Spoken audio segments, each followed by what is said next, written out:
Pagpalang araw po, kaibigan. Ito po ang inyong kaibigan kay Jesus, Brother Manny Bautista. Alam niyo po sa buhay natin, especially ako na po, di na po ako nagtatrabaho. Senior na ako. Kaya, wala na. Hindi ako kagaya ng mga ibang senior na pwede bang magtrabaho. Ako, hindi na po ako qualified. Unang-una, may kapasanan po ako. Stroke nose po ako ng 5 taon na po sa August, 6 years na. Na-stroke po ako. At the same time, person with disability po ako. Ganon din. 5 taon sa August, 6 years na. Kasi po nung araw, babalik ako, nagpa-doktor ako. Meron akong nararamdaman sa katawan ko. Gusto kong ma-clarify sa doktor na yung nag-i-stick yung dila ko. Pero sa galaw ng katawan ko, wala namang problema. Basta yung napansin ko yon. Kaya, pero tumatakbo na rin sa akin yung salitang stroke. Kasi sa dami na nakikita ko, ay ang isang rason, yung umatras ang dila. Nagpunta po ako sa doktor. Ako lang mag-isa kasi wala naman pong defect sa aking katawan. Sa Gat Andres Hospital. Sabi ng doktor doon na tumingin sa akin, na-stroke ka, pero doon ka sa neurology. So, yung neurology po sa Gat Andres, isa lang kasi eh. November pa. Isipin nyo, August ha. August, September, October, November. 3 months. Sabi ko, ano ba yan? Kaya binalikan ko yung doktor. Sabi niya, umanap ka ng ibang doktor. So, payo sa akin sa Gat Andres, umanap akong iba. No. So, nung pauwi ako, lumagotok itong tuhod ko.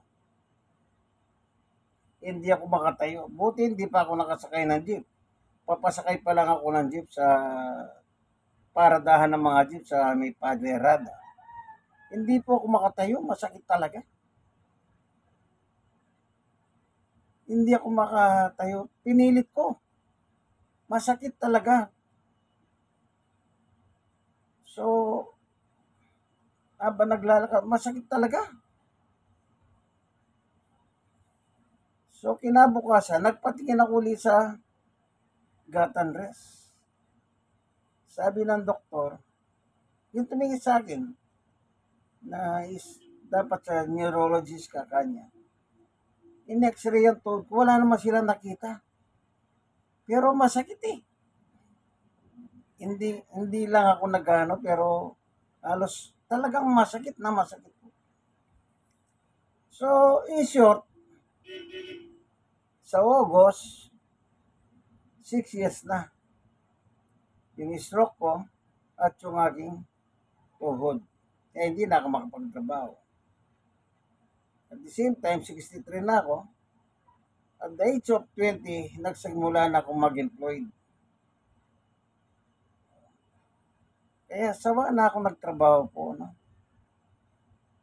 Ngayon, eto sa panahon natin ngayon, present time, naranasan ko na po yung nagtatrabaho, nung nagsimula ako magtrabaho noon Marcos regime yung matandang Marcos.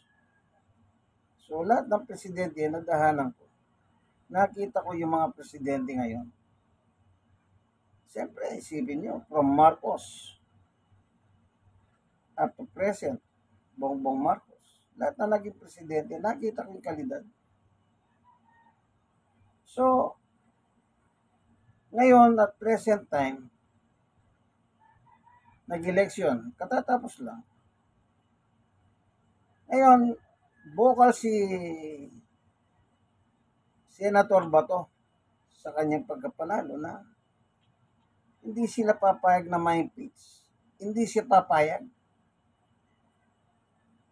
Sabi niya, may kinakausap ang mga senador.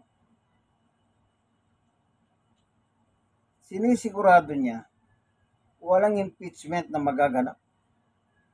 O kung meron man, hindi ma-impeach si Sara, yung vice presidente na kanilang kapartido o kalugar pala Davao.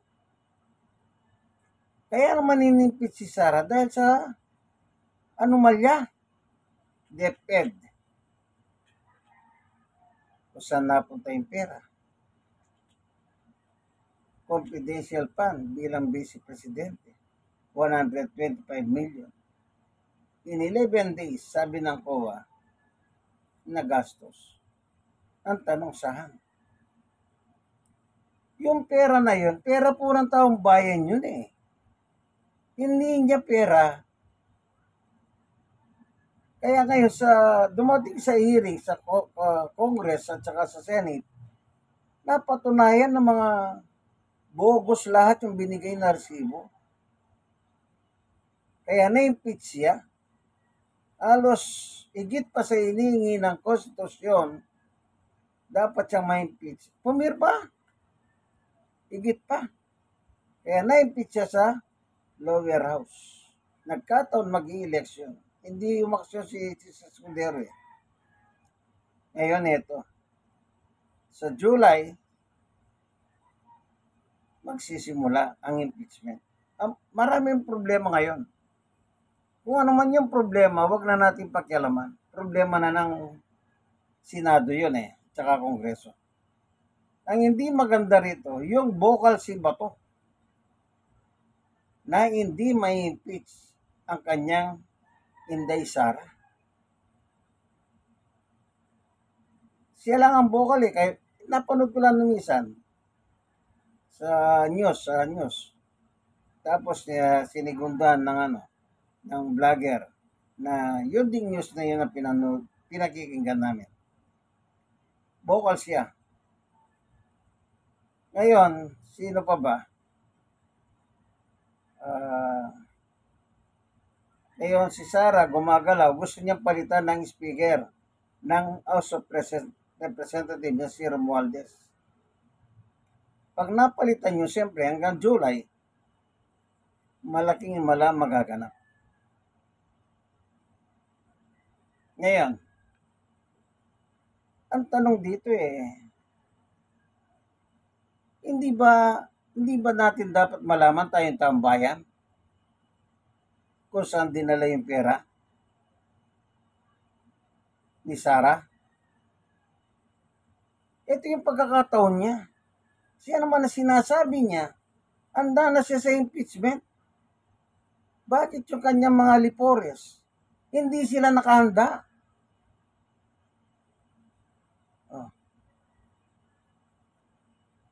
Noong araw pa bago mag-eleksyon, sabi niya, sige, impeach niyo ako, sabi niya. Bumuo na nga siya ng isang team na magtatanggol sa kanyang mga abogado. Pero, sabi lang yon.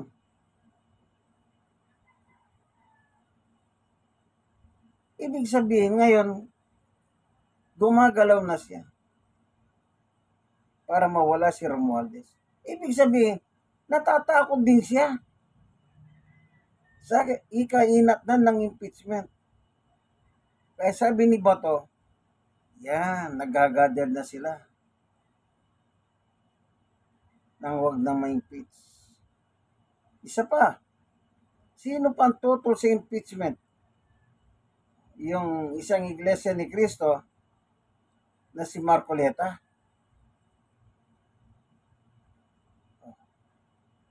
Yan. Naturingang Iglesia ni Cristo sila. Ayaw niyang ma-impeach si Sara. Sa kabila ng pagsisinungaling ni Sara kung saan dinala yung pera. 125 million in 11 days. So, naimbestigan po sa quad yan, nalaman, yung dalawang gwardiya ni Sara, yung dalawang kernel, silang kumobra ng pera sa bangko. Nang iniimbestiga ng mga sundalo na pinatatawag ng quad committee, biglang tumawag ang Malacanang, huwag na silang imbestigahan. Baka masira ang administrasyon. Nakapangiinayang. Dapat malaman natin, kasi pera ng taong bayan ang tawag nila dyan, pera ng taong bayan. Alam niyo po eto may hawak akong Bible. Sa 10 utos, ang isang utos na sinabi ng Diyos, tignan natin. Sa Exodo chapter 20, verse 15, huwag kang magnanakaw. Napakaliwanag ang utos ng Diyos. Huwag kang magnanakaw. Opisyal ka pa ng gobyerno, pangalawang opisyal ka. Inaimbestiga, nalaman, nung mayor pa siya, marami na palang ganyang confidential pa na hindi nila nalaman kung saan nalagay. Ngayon nangyari, naging BP siya. Nabulgar lahat yan. Itong si Marcoleta, Rodante Marcoleta, na miyembro ng Iglesia ni Cristo, natatag ni Yumaong Felix Manalo Isagon. Ayaw niyang ma-impeach. Bakit? Sa Biblia, huwag kang magnanakaw.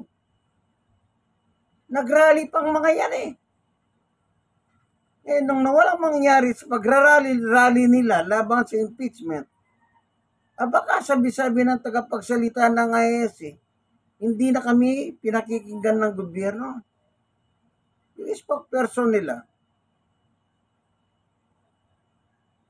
Isipin niyo po, naturingang reliyosong tao. Ayaw nilang malaman yung katotohanan.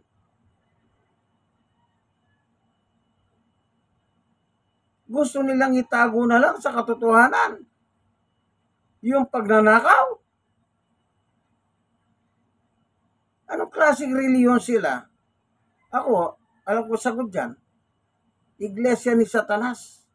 Hindi Iglesia ni Cristo yan. Kasi unang-una, hindi papayag ang ating Panginoong Yesus na hindi masunod yung utos ng Diyos. Huwag kang magnanakaw. Kung sinabi ng Diyos to, sigurado 100% sumusuporta ang ating Panginoong Yesus sa salitang huwag kang magnanakaw. Alam niyo yung mga alal na opisyal na yan mula sa presidente, ikalawang presidente, sumusumpa pa yan eh. At nakapatong pa yung kamay nila sa ibabaw ng Biblia. So, doon sa Panguli, anong nakalagay? So help me God. Yang si matandang Duterte, di ba minura niyang Diyos? Nalipusta niya ang Diyos? Tinawag niyang stupido. Ngayon si Jesus, inalipusta niya rin yung pagkapako sa krus.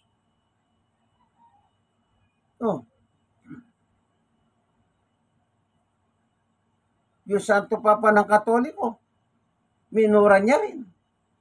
Si Dalit Pope Francis. Wala silang respeto sa kapwa nila. Wala silang galang sa Diyos. Pati batas ng Diyos ayaw nilang malaman. Anong klase itong, sabi ko nga po, yung Iglesia ni Cristo, natatag ni Yuma Felix Manalo.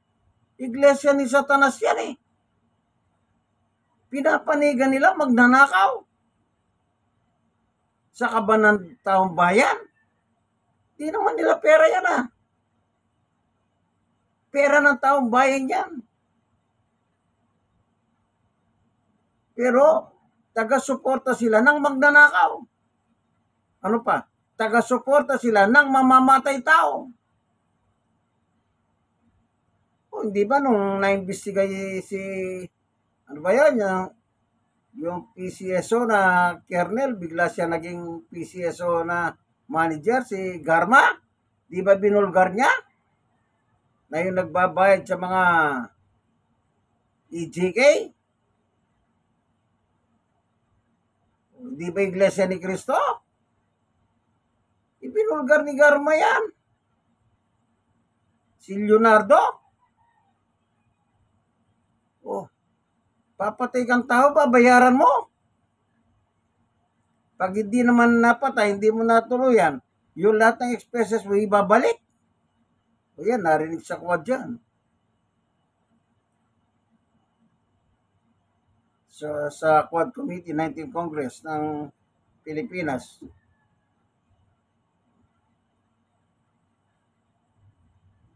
Ngayon,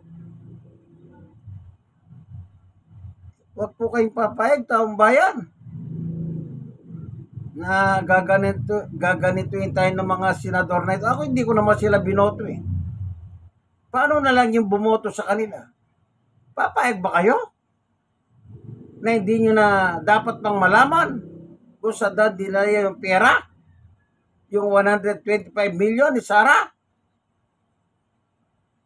Kayong mga iglesia ni Cristo, miyembro ng iglesia ni Cristo, papayag kayo? Nalabagin nyo ang utos ng Diyos, huwag kang magnanakaw. Aba, magpagawa kayo ng sarili nyong Biblia. Paging. Eduardo. Manalo. Pagawa kayo ng Biblia at patanggal nito, yung huwag kang magnanakaw. Yan pinamumunuan ng Iglesia ni Cristo na itinatag ng yumaong lolo. Magnanakaw, sinusuportahan nyo. Kaya nagkakagulong bansa dahil sa pagnanakaw ng inyong sinusuportahan. Ayaw nyo nang mabulgar ang katotohanan. Ay yung mga taga Davao, DDC, kung tawagin nila, yan bang gusto nyong buhay?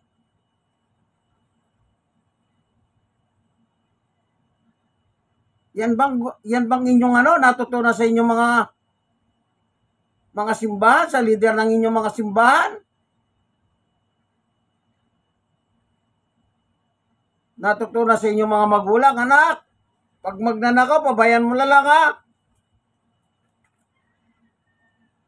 Milyon ang pinag-uusapan, hindi po piso.